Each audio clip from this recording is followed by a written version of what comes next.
चिरून मेथी ठेवली. आता मेथीत शेंगदाण्यांचं पाणी घालते. शेंगदाणे आणि पाणी असं. शेंगदाणे आणि पाणी घालते आहे.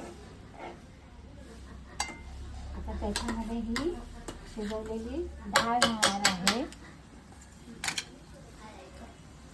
शिजवलेली डाळ घालते. ह्या डाळीमध्ये कुकरमधलं चिंचेचं पाणी घालते आहे.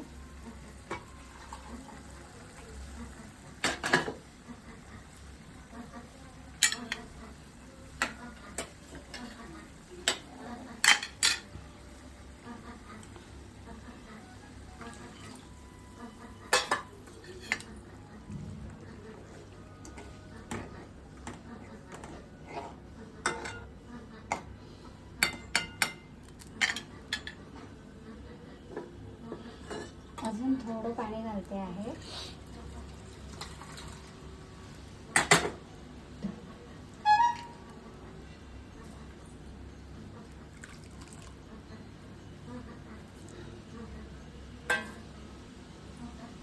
आता तिखट घालते आहे.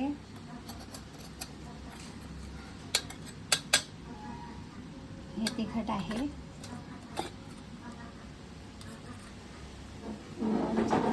तिखट घालते आहे. 1 चमचा गोडा मसाला घालते आहे.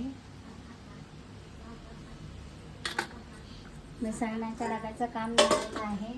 मिसळण्याचा डबा ठेवते आहे. हे सगळं मिसळून घेतलं छान. आता मीठ घालते आहे. अर्धा चमचा मीठ घालते आहे. अशा प्रकारे ही डाळ मेथ्यांची आमटी तयार होत आहे. भाजी आमटी.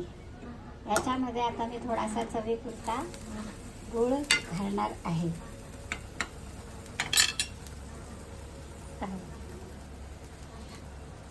आणि अशा प्रकारे ही डाळ मेथ्यांची भाजी सर्वांना आवडेल अशी, घरातल्या ज्यांना मेथी आवडत नाही अशा लोकांनाही ही डाळ मेथ्यांची भाजी आवडेल.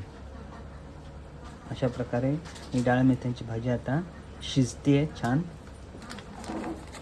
यामध्ये रुचना गूळ पावडर घालत आहे. गूळ पावडर घातल्यानंतर पुन्हा एकदा